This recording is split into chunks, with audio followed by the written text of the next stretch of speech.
Alright, guys. Hey, thanks for coming back and listening to my second speech. I love you all. What we're going to be talking about today is basically, as police officers, how we can do our part to try and mend fences with the public. Recently, you've seen in the news, Ferguson, Baltimore, New York, all these events keep happening. Police officers get killed because of it. Citizens get killed because of it.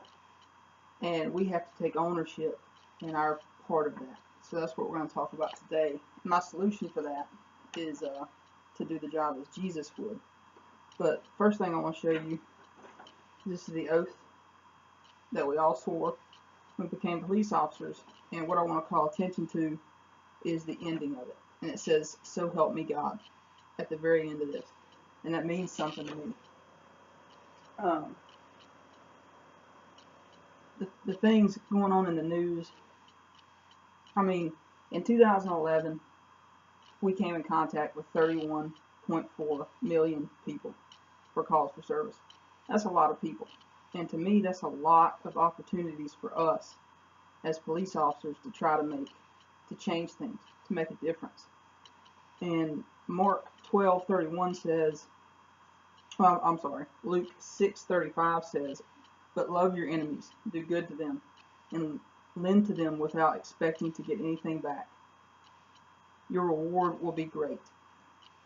To me, what's that saying to me is those 31.4 million times that we come in contact with people, they may be our enemies in some of those instances. They may be victims, but we need to love them. We need to show them love. That's our part of this.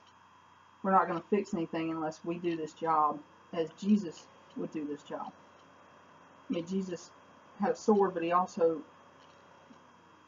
did not want to ever use it. We got to start loving people.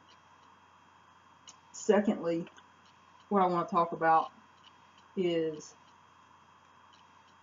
in last year, a survey was done by ABC News, and it said that 83% of the American population are Christians.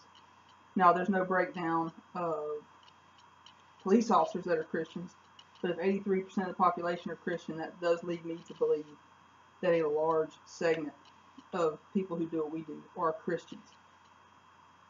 That being said, as we go out into these communities and we touch base with these people, and we're at the domestic, or we're at the robbery, or whatever the case may be, we're not going to be able to fix this without God.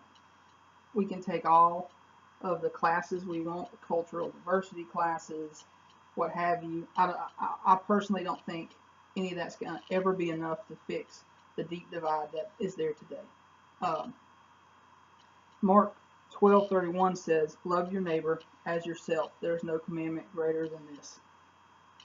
So, no commandment greater means, to God, loving each other, showing love, showing mercy is the greatest thing that we could do for Him.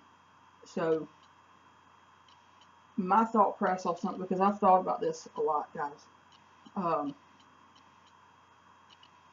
You watch the news, and there's cars getting turned over, there's cops getting killed, and I've racked my mind over and over and over again. What can we do to fix it? And this verse, I'll read it one more time. Love your neighbor as yourself. There is no command greater than this. And it just kind of hit me recently that I have not myself been as humble as I could be, as kind as I could be, as loving to my fellow man as I could be. I'm the big cop. I'm the great one on scene, and I've acted that way. So my call to action for us as police officers, and matter of fact, I may go buy me one of those bracelets to wear on my wrist, is, what would Jesus do? So when we get on scene, what would Jesus do? If the criminal is here, I've got him handcuffed, everybody's safe, how would Jesus talk to this man? Would he belittle him as I do, or as I have recently? Would he or what he loving. And so that's my call for us guys, is to go out in the community and take ownership of our part of the disconnect between us and the public. We can't really control them, but we can control what we do. And if we do our jobs for God and as He would have us do it, I think that will go a long way in solving the problem. Thank you.